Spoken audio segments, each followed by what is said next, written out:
Okay, here's the autopilot. You can hear the little gyro running. It's got the ball, slit ball, and there's the servo. It's give it some idea of perspective. That's my hand on it. It's a 3 1/4 inch instrument.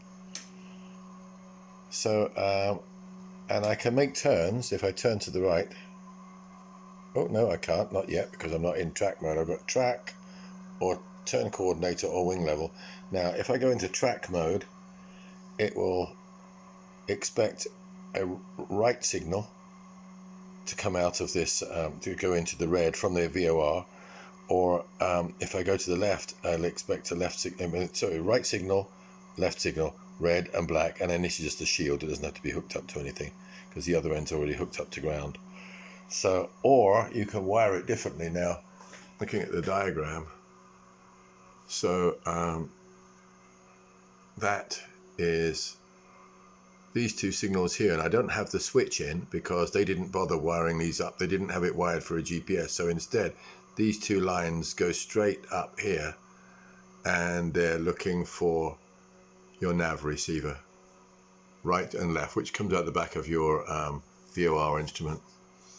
So that's that, and then there's 3-wire interface to the servo right here, and this is the COM. If it's an optional thing, if the COM, when you transmit, when you press the torque, if it interferes, then you can put a diode in here. You can wire pin 7 through a diode to your, in other words, have a diode between the press to torque pointing at ground, and that stops I think it's when you let go of the press to torque. There's some kind of a issue there potentially with some airplanes. So it's a very, very simple interface, or you can go GPS. If you go GPS, then it puts a data stream out, NMEA data, serial data stream, and that will come into pin 8, which is not even installed in the Molex connector on mine. Or not that I mean I could, and then you will hook up this through this switch here. When you flip it from VOR to GPS, if you have such a switch, then it will short these lines. Pin 12 will short to pin, let's see, pin 12 will go to the steering signal, and the other, and then expect a serial data stream to come in on pin 8, right in the middle there, pin 8.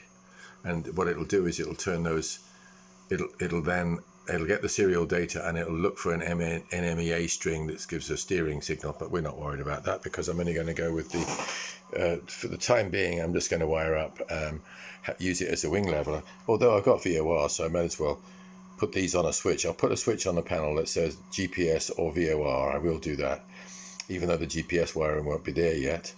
And that way I got the option in the future. Anyway, so when you're flying, you just use it as a turn coordinator. So when you make turns, it'll indicate your turns on here, returning. And same thing with banks, of course. It doesn't care. They are just turns as far as it's concerned.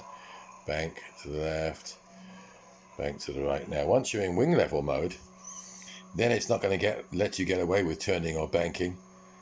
Certainly not banking. But okay, if I go to wing level mode, I'll switch to the right.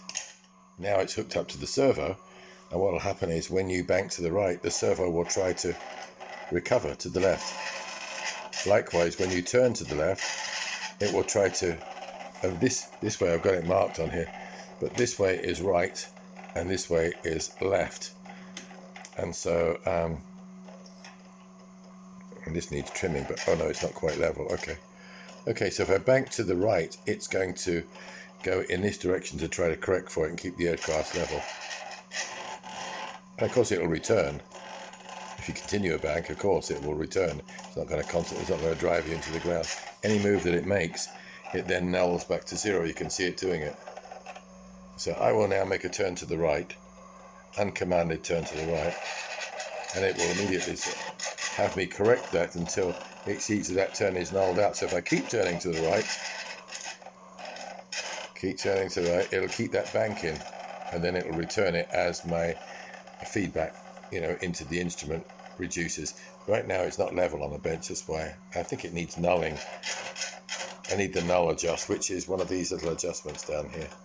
gyro null. Once I get it in the airplane, I'll do it. And also I found it's a good idea to have these slots, these mounting slots, elongated, so you can turn the instrument slightly in case it's not quite right, which you can tell by whether the ball is going to be correct in the airplane.